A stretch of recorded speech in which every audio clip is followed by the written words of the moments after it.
Greetings and durud. Welcome to today's edition of Farhang Foundation's Connect Virtual Talk series. I am Alireza Ardekani, Executive Director of Farhang Foundation here in Los Angeles. We are a member-supported, non-political, non-religious, not-for-profit organization with a sole mission to celebrate and promote Iranian art and culture for the benefit of the community at large.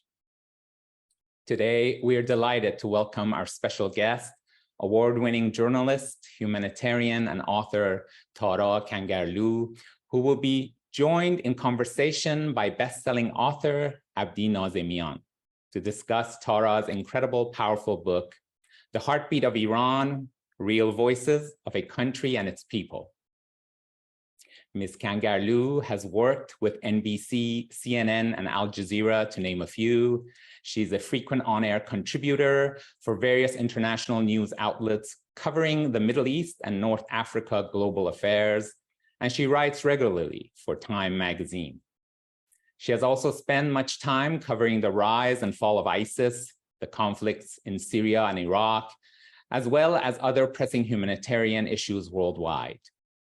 In 2016, she founded Art of Hope, the first American nonprofit that strictly focuses on supporting mental well-being of war-torn refugees in vulnerable host communities.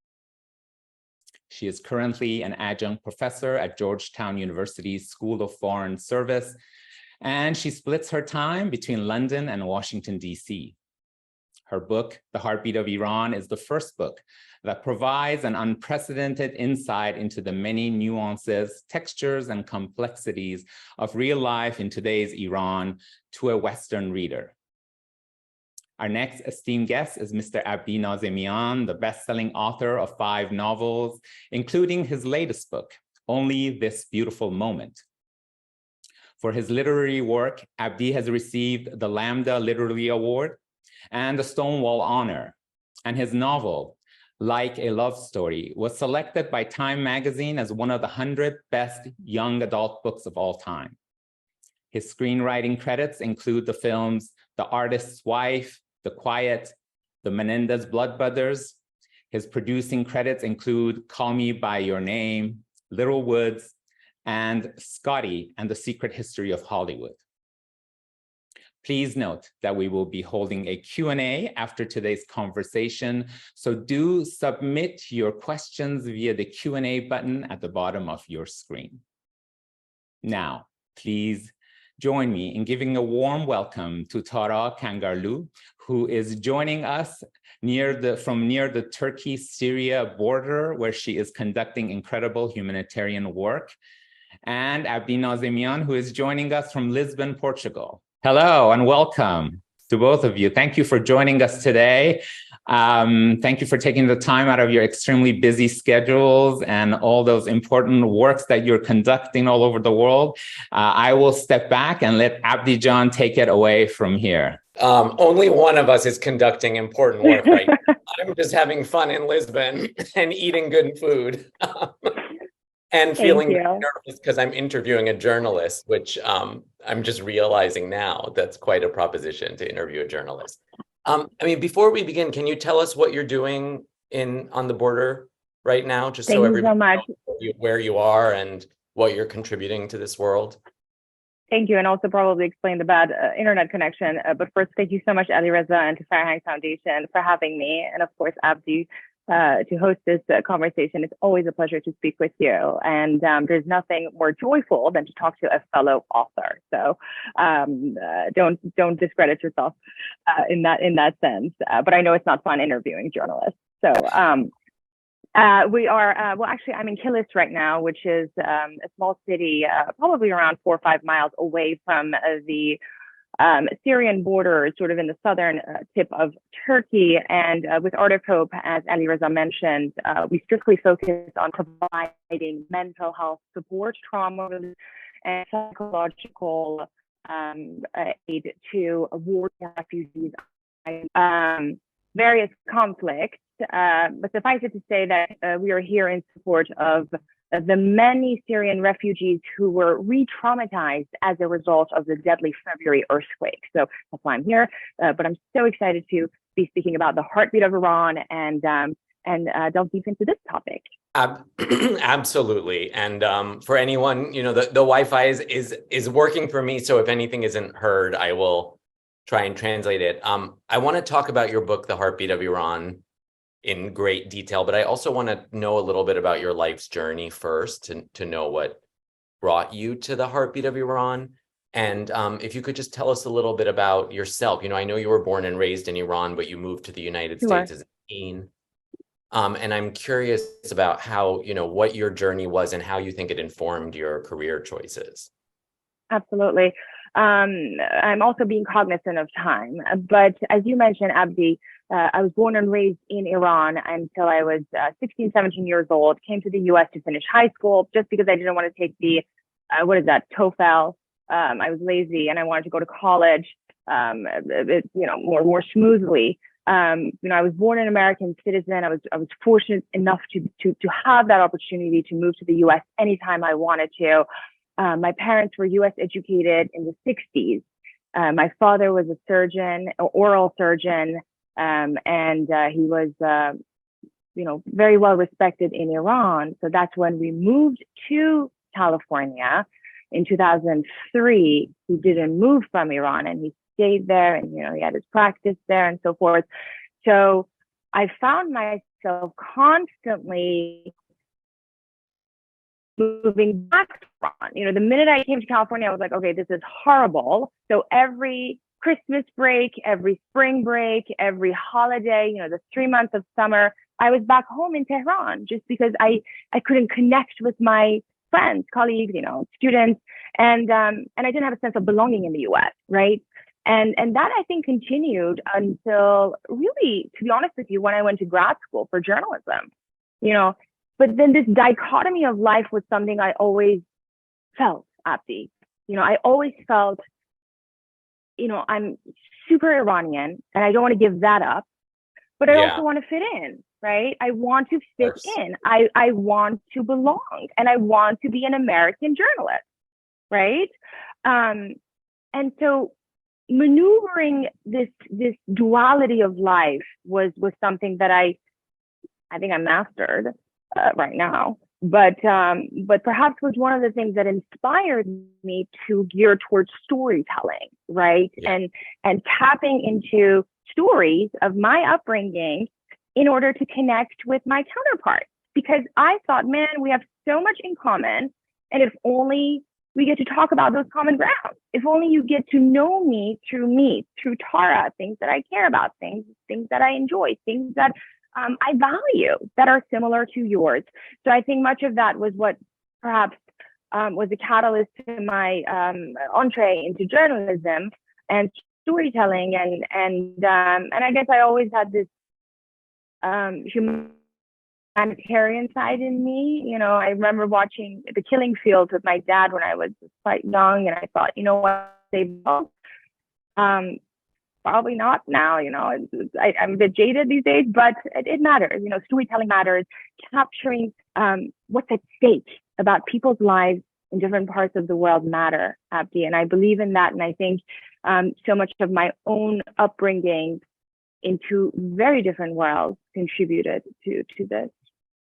No, that's beautiful. It's beautifully said, really, because I identify with that so much, and we had slightly different journeys. But I think almost every immigrant I've discovered through the writing I've done and talking to people has a similar story of not necessarily fitting in and then not feeling like their specific story has been told. And that's why so many of us now in our generation, I think, have become storytellers of one way or another. Exactly. Just quickly, I want to emphasize, that I never stopped going back to Iran until I professionally started my work. I would say at CNN. I started working with Wolf Blitzer, and I started tapping into national security and Middle East, and that was when I realized, what, I'm willing to give up the ability to go back to Iran because I believed in the craft, right? Up until that moment, I was always back and forth, and I made it a mission not to lose my Iranian heritage, my Right. Iranian roots. So that is important to me, and I think that is reflected in the heartbeat of Iran and all of my storytelling when it comes to Iran. And with the heartbeat of Iran, you've done something incredible for our country. I mean, so I first heard about this book. I hope many of the people tuning in have read this book. If not, you have to read this book. I brought a copy with me on this trip. It's absolutely amazing. I think I first heard about your book from our mutual friend, who happens to be my beloved cousin Lila, who had told me about the book when I was doing some research for one of my novels. And, I feel like this is a book that has been necessary for so long. There were so many, oh, there it is, a nice big, for everybody. But, for those who haven't read it yet, this book it brings to life individual human beings within Iran, and such a diverse group of individual human beings. And for me personally, I will just say, as somebody who loves reading about Iran and our history and our culture, I had never seen a focus just on these individual lives. It always felt so grounded in the bigger politics and in the politics of the West as well. And this was just telling these stories.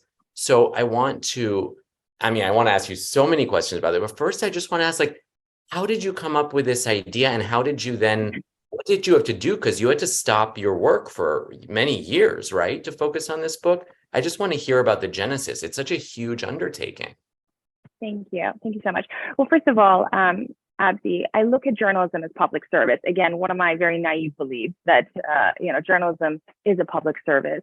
And so I was at a time in my career, Al Jazeera America shut down, and I took the time off, and that 1-2 year ended up being 4 years. So this book is a product of about 3.5 years of commitment into telling these stories, strictly supported by myself, because again, I believed in it. I believe that these stories need to be told. And you ask why. When you're in the mainstream American news world, you often hear and read about Iran through headlines or 800, 900 word articles, right? But it is rarely that you hear about the people and their stories. And then you look at the mainstream media, right? There are absolutely no humanized stories on Iranian people. There are no movies that truly capture the essence of our society. Oftentimes, these sort of mass media products are through a very monolithic lens, right? And so for me, I didn't want to just focus on one person. I didn't want to just focus on one community.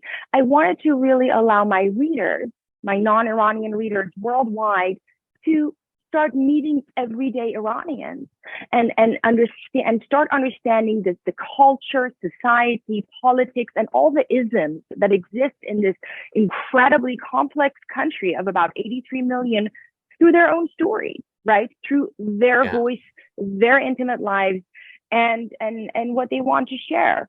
And of course, because of my background growing up in Iran, I knew the isms. You have to live and breathe a society that complex if you want to be able to introduce the nuances. So every single chapter in the book, every single story captures layers of history and politics, culture, art, and isms that are just woven into these people's stories. So yes, this was a tumultuous, cumbersome 3.5 year project. It was not at all easy. It was probably the most unlucrative thing I've done in my life. But again, I'm a very mission-driven person, and I believed that this kind of storytelling needs to be done, because Abdi, I do believe that if I don't tell my own story, someone else would tell that story for me, and that story might not be one that I like, nor one that's accurate. Right. So I saw these humanized narratives missing in the mainstream, and I wanted to talk about the Iranian people. I wanted to tell their stories and allow my readers to differentiate between the people who govern this country and the people who live in this country. Absolutely. Now, before I ask my next question, I just want to say, based on what you said about the representation of Iranian people, or the lack thereof, especially in Western countries, of course, where many of us live, I just want to say to everyone listening, to support Farhang, support Iranian artists and storytellers when you encounter them? I think it's something that I talk to so many young Iranians who are trying to make a difference in the arts and represent our people, is that we really need the support of our community first if we're going to expect to get any success. So please, support Farhang's work and support all the Iranian artists. Okay, I want to get into the specifics of these stories, because you're telling, in the heartbeat of Iran, really diverse Iranian stories. You're not shining a light on one kind of Iranian. There's everything from environmental activist to a transgender story, which, thank you for telling that story as a member of the queer community. But how did you find these human beings? How did you get them to agree to speak with you? Because I would imagine there was some fear involved in having your story told publicly. Did you encounter resistance? What was the process of that like? And also, since you mentioned you don't go back to Iran, was it all done from on the phone, on Zoom? Like, what was the process? Great question. And I'm going to answer all of that and then actually come back to the point that you raised. So the book is a collection of 24 stories for which I interviewed about 37. But if we were to include all of those stories, it would have been a humongous book that probably no one would buy. So we sort of, edited the book down to the individuals that we included. And by no means, Abdi, as you know, 24 stories represent a country of 83 million. But what this book represents is that Iran is a country of 83 million human beings whose hopes and dreams and aspirations and fears mirror millions of other people around the world. And it's a country of 83 million individuals rather than 83 million nuclear heads. So that's the power of these diverse stories. And so, yes, last time I was in Iran, it was in 2015. I actually went on a press visa with my colleagues and team with Al Jazeera America. I was working with them in New York.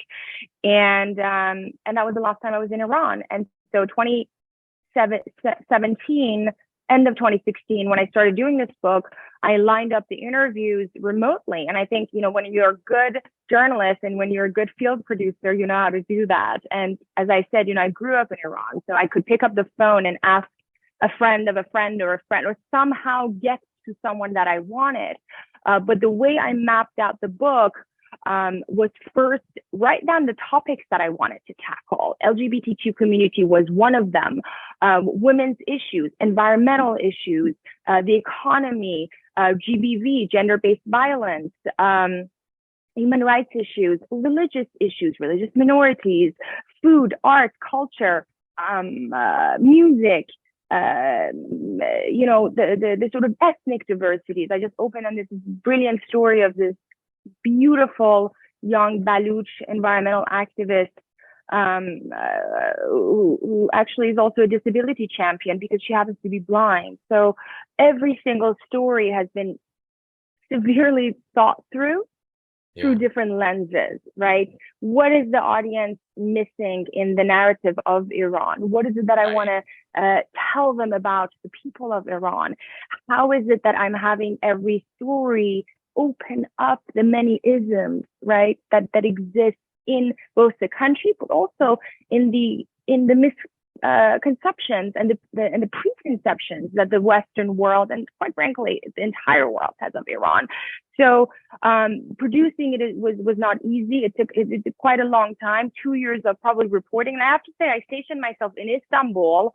I have a dear friend here who allowed me to, stay at hers for as long as I wanted, because the time zone is the same. So all of these interviews were done on FaceTime and Skype and so on. And again, when you're a good reporter and when you have the credibility, people talk to you. This was not a got you book. I didn't want to get anyone in trouble. This was, I understand that. I do want to ask, I'm going to try and be a good reporter. Tell me. Yeah. Reporter. No, but I do want to understand, of course, I know that they would see you as an ally and you're here to honor their stories. Yeah. It's this, as I said, I think this book, I am obsessed with this book. It's so beautiful, but I'm just curious because I need to understand, was there fear? It's not that they wouldn't trust you, but it's that they wouldn't want to be public in a way. That's what I'm really curious about. Great question. So again, you've read the book, so you know this. The book is not a political book, right? But anything Iran related becomes political. The book is a story of someone's life that the reporter took and added nuance and context, right? So the stuff that this individual has said is not going to get them in trouble. Now, you mentioned the transgender woman that I included in the book. And I remember asking her explicitly, I said, listen, do you want to be public about this? Do you want me to mention your name? Do you want your photo to be in here? She said, yes, 100%, 100%. And I actually have a chapter on a young gay gentleman, like a gay man, whose father and mother both were top IRGC officials.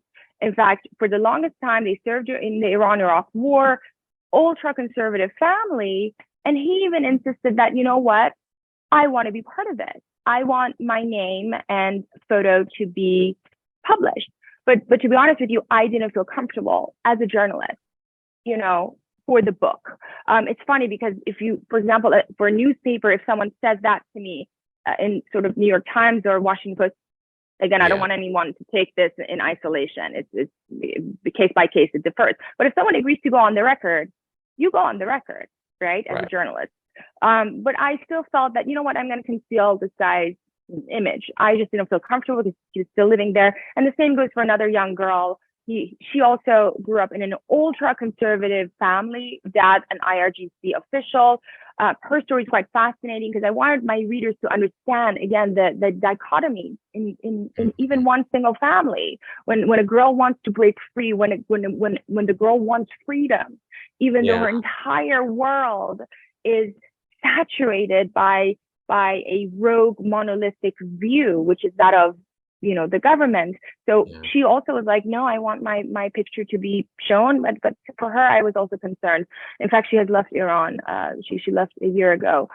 But again, it was complicated. It was complicated, but doable. And I was careful. Listen, and Abdi, I will tell you that these people, I'm sure they were careful as well, but then that came as me as a journalist came in, and then I added the context and the layers that the readers need to know rather. But that's beautiful because in a way, it's nice that you protected some of them from their own, desire to be outspoken. But I think it leads to another question I want to make sure I get to, and it's amazing. Oh my God, it's crazy. How stimulating the conversation is, but it speaks to the bravery of the Iranian people that so many people wanted to go on the record. And it does, of course, I want to touch on, what's been happening in Iran since the death of Mahsa Amini and Zan Zindagi Azadi. And so much of your book is highlighting stories of incredible women, from athletes to a physician to an environmental activist to, of course, the transgender woman we've already discussed. How do you feel, I guess like as an expert and as somebody who's spoken to so many Iranian people, how do you feel about what is happening in Iran as of today? Are you feeling hopeful? Are you feeling... How much time we have? We have 15 minutes until the Q&A. We have 15 minutes. I also, first of all, thank you for that question, and thank you for bringing up, the events of the last, how many months is it now? 9, 10, 11 months.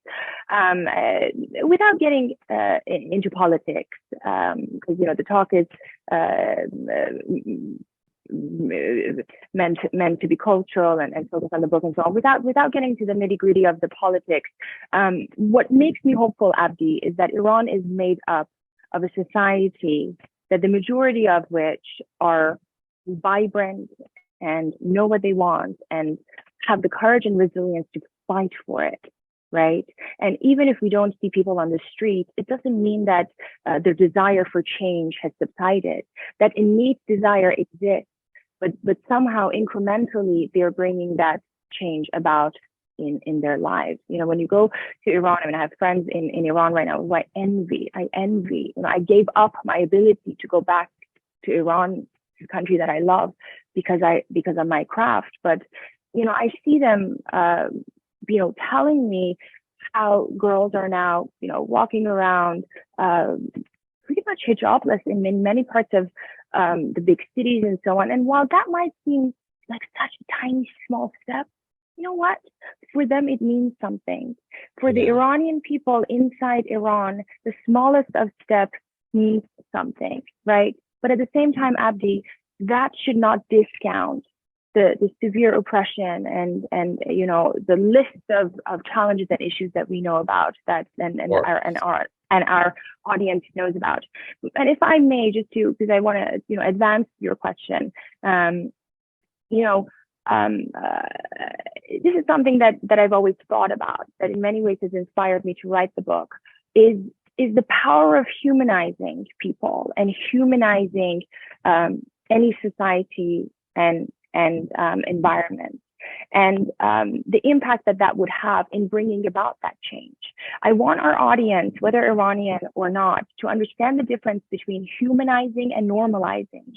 If you and I talk about Iranian people, if we talk about their stories, through their lives, through the isms of their personal tales, it doesn't mean that we're discounting the challenges.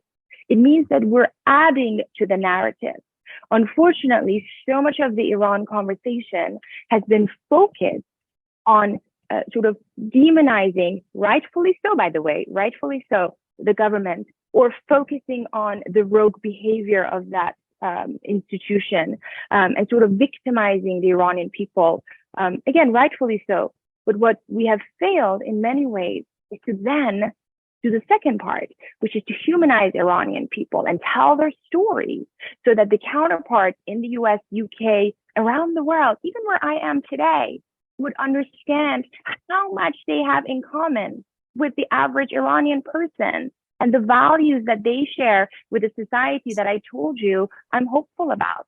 Because the average Iranian kid has so much in common with the average American kid.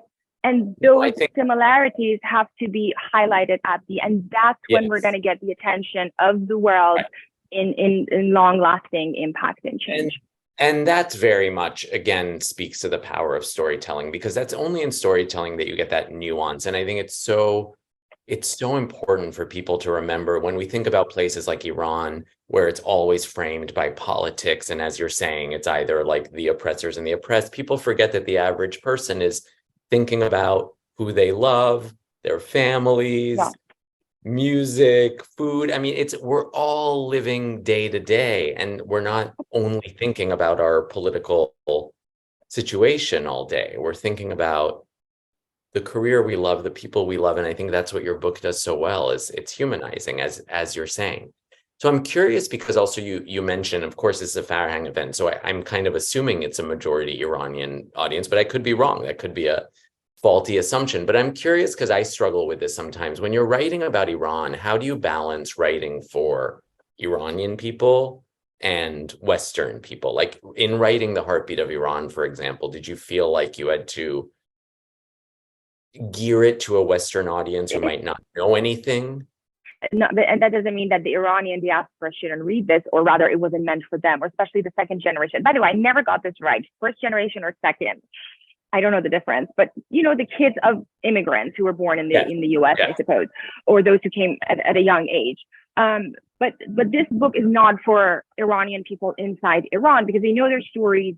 It's perhaps a slice of life. They might read it and want more, right? Rather, this is meant for an audience in a world that only knows of Iran through a very monolithic, narrow lens, and doesn't have the context and background. Unfortunately, for so many readers and viewers around the world, Iran's story and history starts in 1979, and that's not complete. I also want to mention that, again, I work a lot in the Middle East, and even in this region, the society here does not distinguish readily between the Iranian people and the government. Even here, Abdi, I'm working, with a community that if I say I'm Iranian, is going to look at me very differently than they do now as an American, journalist and humanitarian.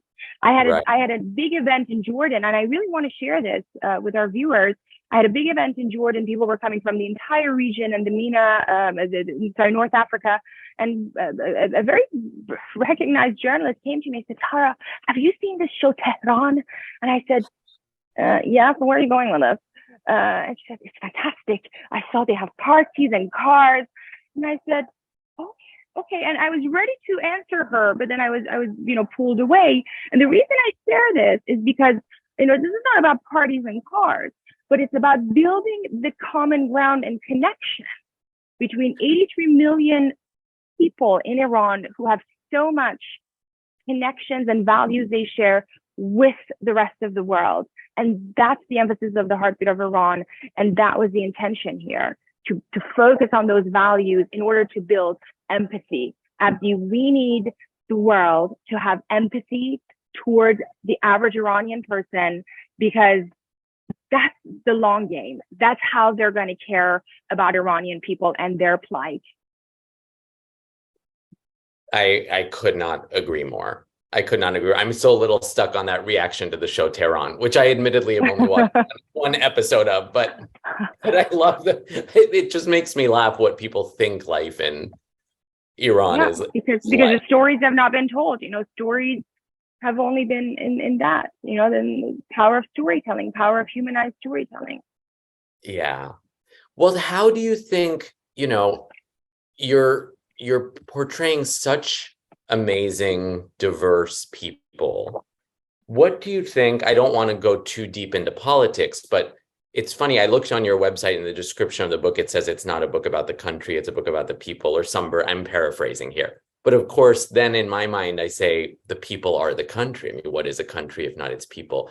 I'm curious, what do you think the book says about Iran? What do you hope people take away from it? And also, if you wouldn't mind sharing maybe some responses you've heard from people since it came out, because I would imagine a lot of people feel very seen for the first time in these pages. Words. I think I may have answered the question of what I hope people would get from the book. My readers around the world, I hope they would understand how much they have in common with the average Iranian, and why they should care about the Iranian people's fight for whatever that is, right? Why should they care for the dreams and hopes and ambitions of Iranian people? Unfortunately, Iranian people have only been introduced to the Western world through headlines. My aim with the book is that Iranian people are more than just headlines. Iranian people are folks that share the same goals and dreams and aspirations as you, as the average reader. And I really try to pull that. One of the stories, if I may share, I'm being cognizant of time, but I hope this would answer your question and more, is the story of this young teacher. He was a soldier teacher, Sarboz Muallim. And he was from Isfahan. It's sort of, I guess now it's changed a bit, but sort of historically more conservative. He joined the army, but he decided that he wants to teach at this village. And he tells me the challenges of being a teacher in general, right? And I tap into the power of education and how that has evolved in Iran. But at its core, and as I added a lot more, but one of the things that I was thinking was, I want an average teacher in the US to read this and connect with Amir. I wanted an average teacher in, California, Alabama, Texas, read Amir's story and connect and find similarities to his challenges, dreams, hopes, and wishes that he has for his students, despite their very distinct different worlds. So I hope in every single story that people read, they find something in common that they can therefore connect with that Iranian person in Iran, and then apply it in their broad understanding of this very, very diverse and complex society. And when next time something happens, when Iran is in the headline, so that they truly care about the Iranian people and grow the empathy and allow Iranian people to move beyond the headlines. That's amazing. I just want to remind everyone, we'll go to Q&A in about 6-7 minutes, but I see lots of questions coming, so keep them coming. I want to ask a couple more questions. The first is you've talked a few times about the Western coverage of Iran. The review, yes. So you asked me a question, I just thought of it and I will answer it. Sorry, yes, Western coverage of Iran. Sorry. Well, what I was going to ask you is about the Western media's coverage of Iran, which you've mentioned a few times. I'm just curious, you've mentioned some of what is not done well.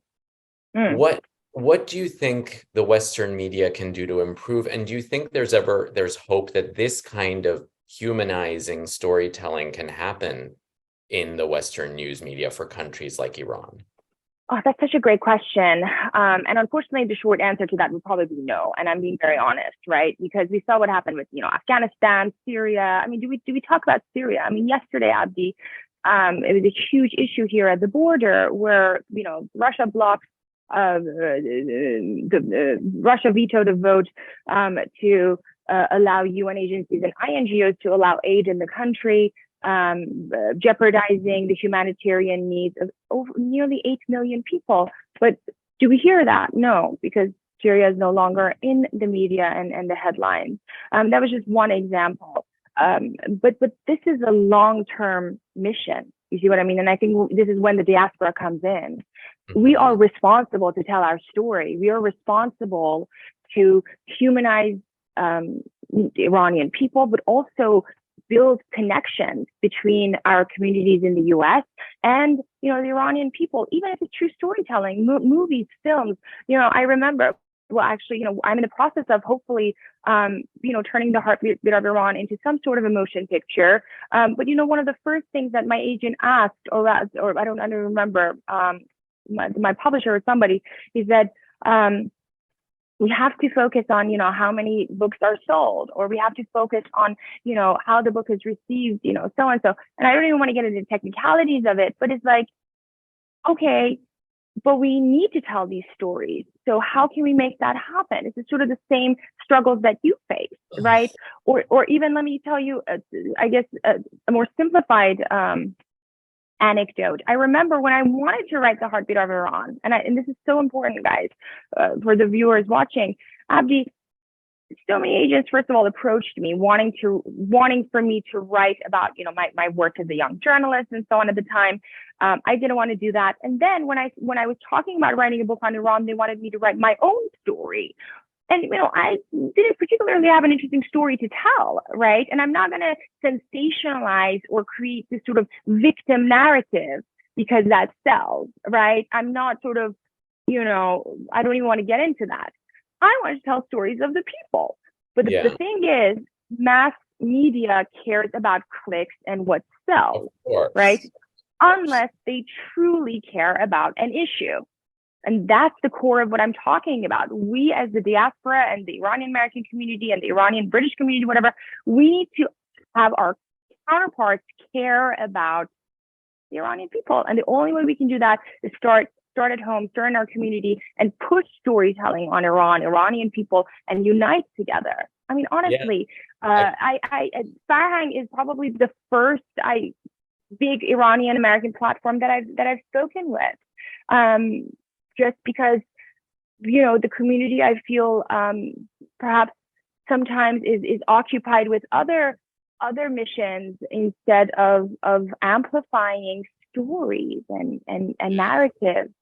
No, I know, it's a small community of Iranian storytellers and artists, and many of us know each other, and we do have this conversation. I'm not saying this, I love everyone in the Iranian community, but I have had conversations with many people around feeling a lot more support from Western audiences and viewers than Iranians. And oftentimes I'll have Iranians ask me, like, why do you not have a movie about Iran? Why do you not have this? I'm like, well, did you buy this book? And did you buy a ticket for that movie and this? And they always say, no. And I'm like, well, the thing is it's a bit for the executives, it's a business. So if you want Iranian stories, buy Iranian stories and prove to them that it's a marketable proposition. But it's a very hard thing. I remember like midway through my career being attacked on Twitter for never having made an Iranian movie. And I'm like, if you don't think I've tried so hard to get an Iranian story made, Trust and me. like you, I didn't want to write the cliche stories. I mean, like you, it was like I would see every Iranian story that sold was about terrorism. And I'm like, well, I don't want to write. I want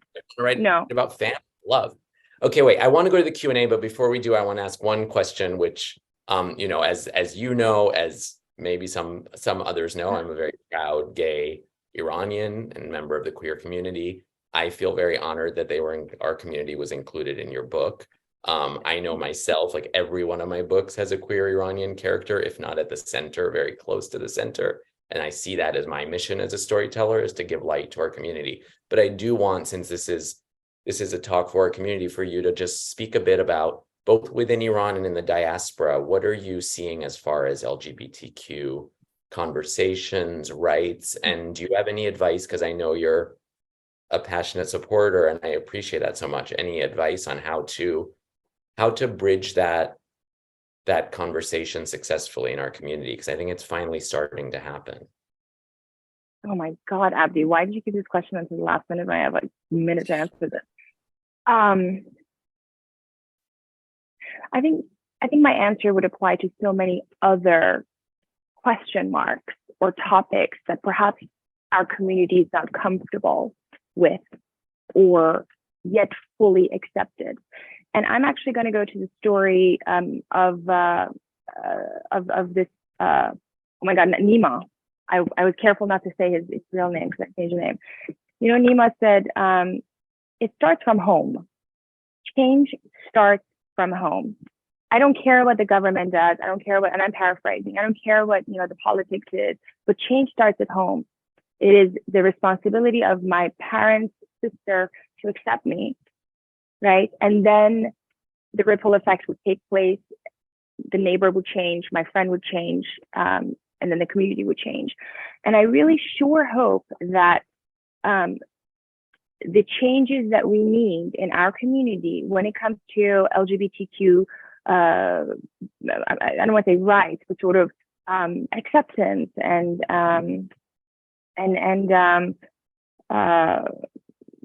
love that they deserve, the equal love and rights and all that. It starts from home. It really starts from home. And I really believe in that. Abdi, I'm not just trying to give a quick answer. It starts at home. And then that's the same with everything else. Everything else, whether it's divorce, whether it's mental health. I'm a big advocate for mental health. We need to talk about it, and it's okay, because as long as we don't talk about it and accept it in our home, no one else is. And that change is not going to come. And the challenges are only going to proceed. So it starts at home. No, that's so thank beautiful. You for what you do, and you stand by your values and you push forward, and good for you, because you know why? You are an inspiration for the generation that's coming next. Yeah, it's been a gift to be able to share, my own. I mean, my stories are fictional, but they're grounded in the real life of growing up as a queer Iranian. It's been a real gift, and I'm really very appreciative of the Iranian community for growing and being open to the conversation, because I'm seeing huge changes. So okay. On that note, let's go to some questions. Wait, there was one I really liked here. Okay, so this one is from an anonymous attendee who says, "Thank you for this much needed work. Showing the true face of Iranians is essential to non-Iranians is essential." Here's the question. Have you kept in touch with the subjects of your book since its publishing, and have their lives been affected in any way by being featured in the book?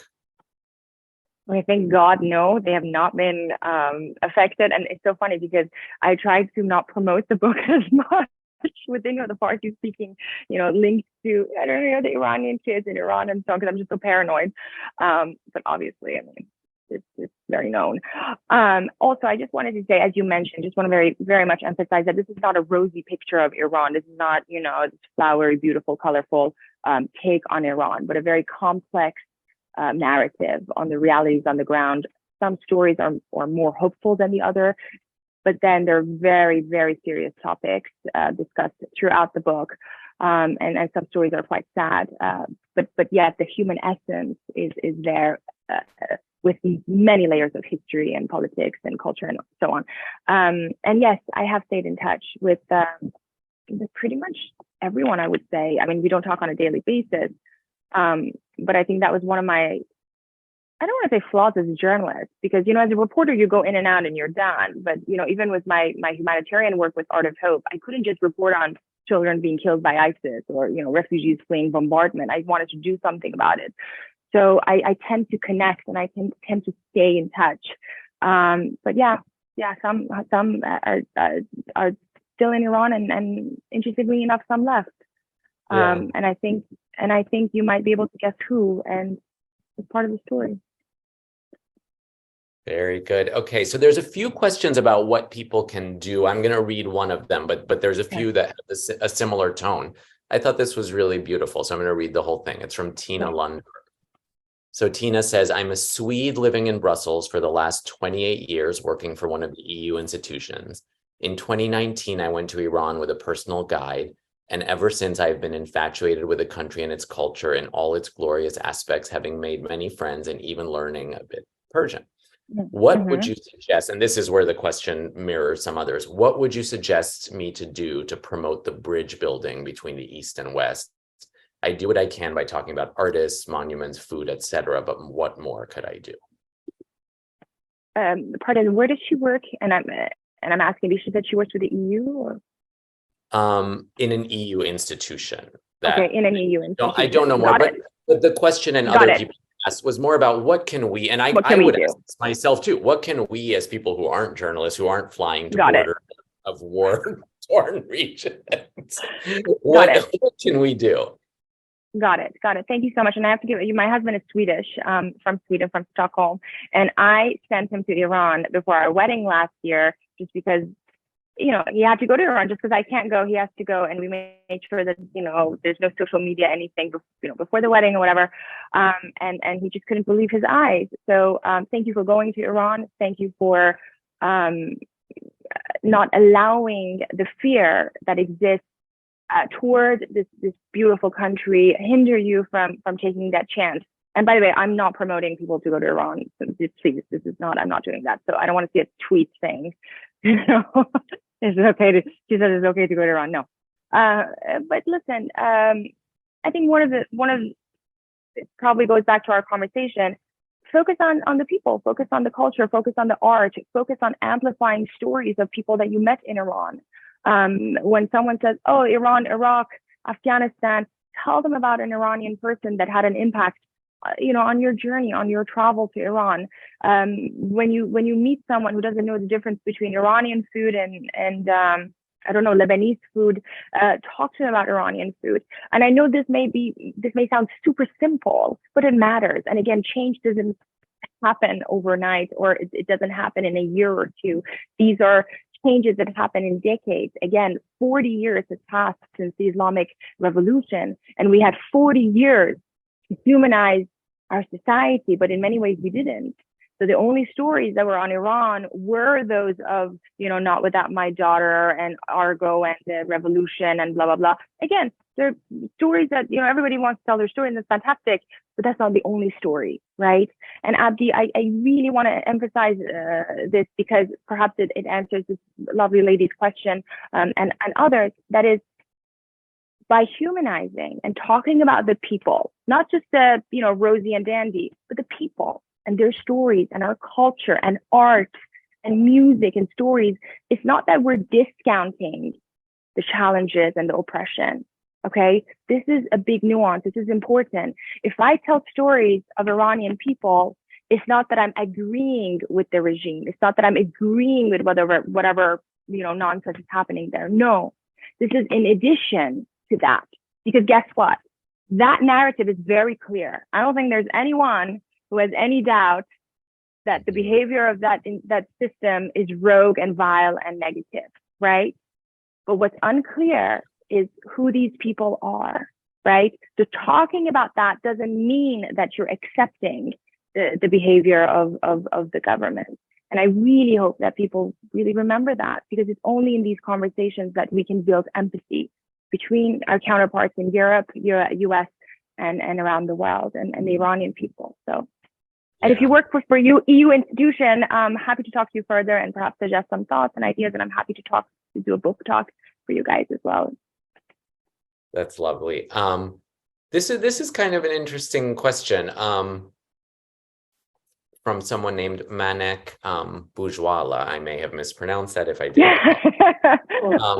Who asked a few questions, so we may get to more. But this one I thought was very interesting about, Manek says, I agree about humanizing instead of taking sides could make more effect on Iranian officials also. So I think the question really is, can this kind of humanize, do you have any hope that this kind of humanizing storytelling you are doing and hopefully others are going to undertake as well could actually have an impact on Iranian officials? To make them care about Iranian people? Well, one would hope.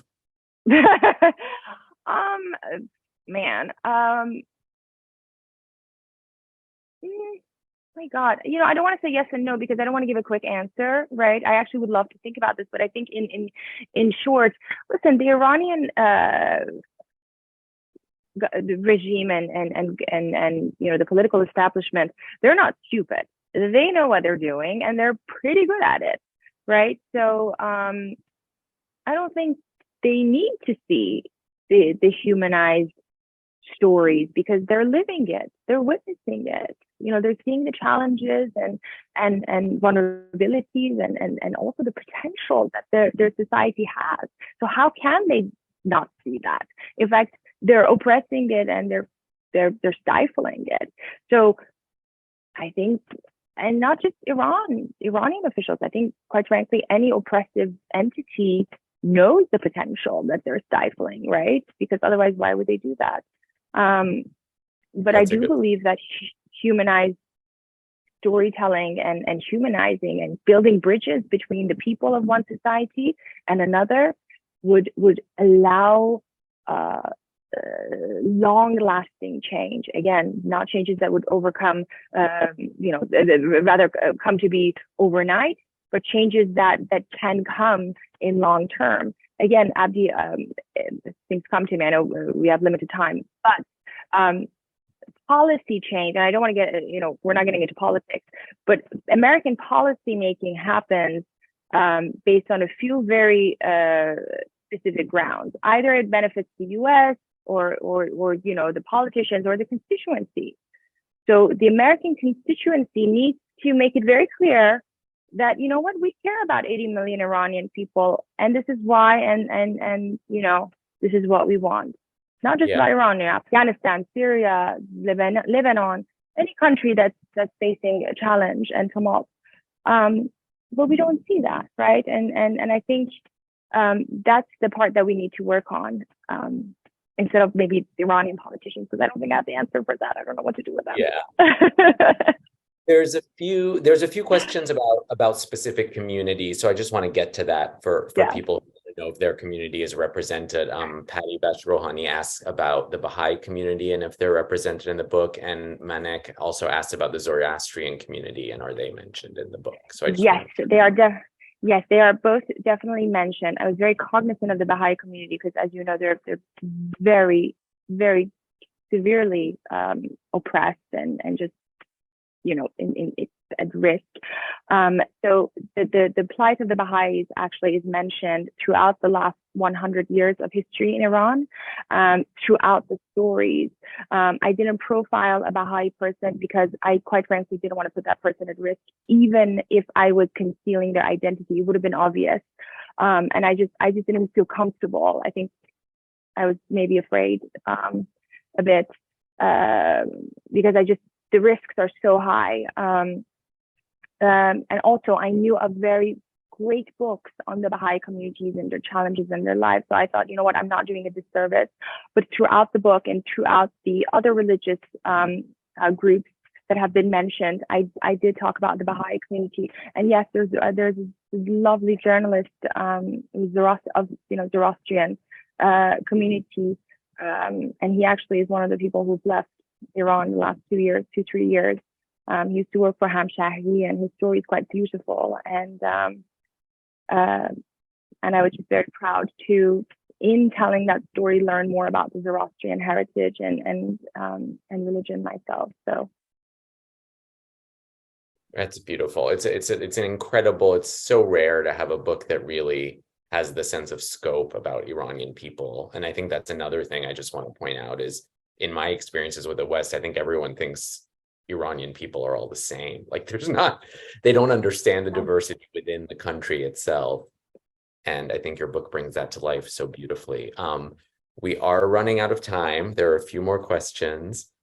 There are also a lot of lovely messages that aren't questions. I do just want to read one from someone named Charles Kaminsky, because I think it's so wonderful.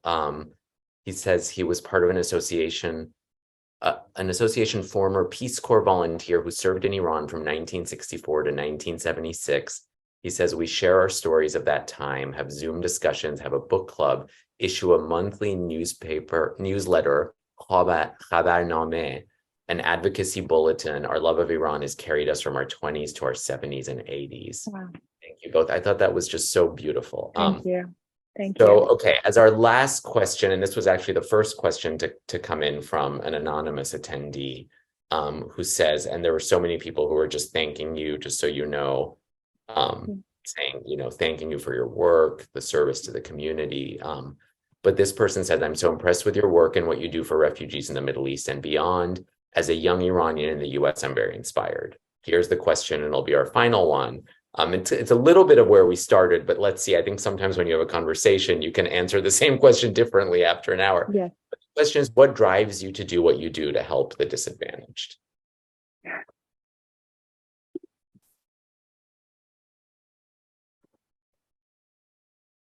I think is empathy. I just never saw myself different than the people who I meet on the ground, whether it's, here, the borders of Syria and Turkey or Lebanon or Bangladesh or the US. I just always wanted to find common ground to connect and to belong. And I do believe that if we do more of that, we can truly make an impact in our communities, in our world. Peace and stability can come if we only tap into what we share with one another as people, and teach those values to our kids. And you know what I said earlier, my dad was a surgeon. My family was quite, generous in their mind and spirit and values. And I always thought, you know what, man, I disappointed them. I'm not a doctor. So how else can I give? How else can I have an impact? And that's storytelling. So yeah. I sure hope it does.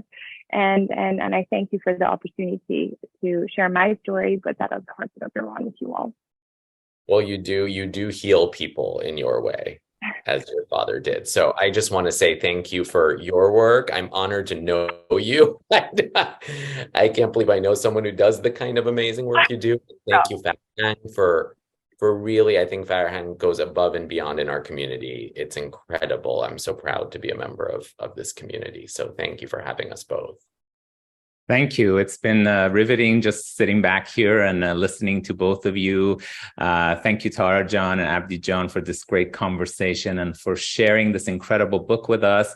It is so important to give the world a true representation of Iran and Iranians, as you have, to the rest of the world. And this is exactly what we strive to do here at Farhang Foundation by sharing our beautiful culture, art, history with the world. And we applaud your efforts. To our audience, please note that we do have links to both Tara and Abdi's books on farhang.org, so be sure to check them out. As always, we welcome you to visit our website for all the latest news and updates on all of Farhang Foundation's programs and initiatives, including our latest events, concerts, talks, and programs. We thank you all for joining us from all corners of the globe to attend today's talk. And once again, we thank Tara and Abdi for taking the time out of their extremely busy schedule. And in Tara's case, in saving the world and helping all of the disadvantaged individuals in the war-torn areas of the world. We really appreciate you taking the time to be with us today. And we wish everyone a great weekend. And thank you all. Farewell for now. Until next time, Bidurud. Thank you. Thank you. Take care and be safe, Tara John. And good to see you, Abdi John. And we'll see you next time. Bye-bye. Thank you. Thank you all. Thank you, Abdi. Thank you. Thank you so much. Thank you, everyone. Thank you, Ali Reza.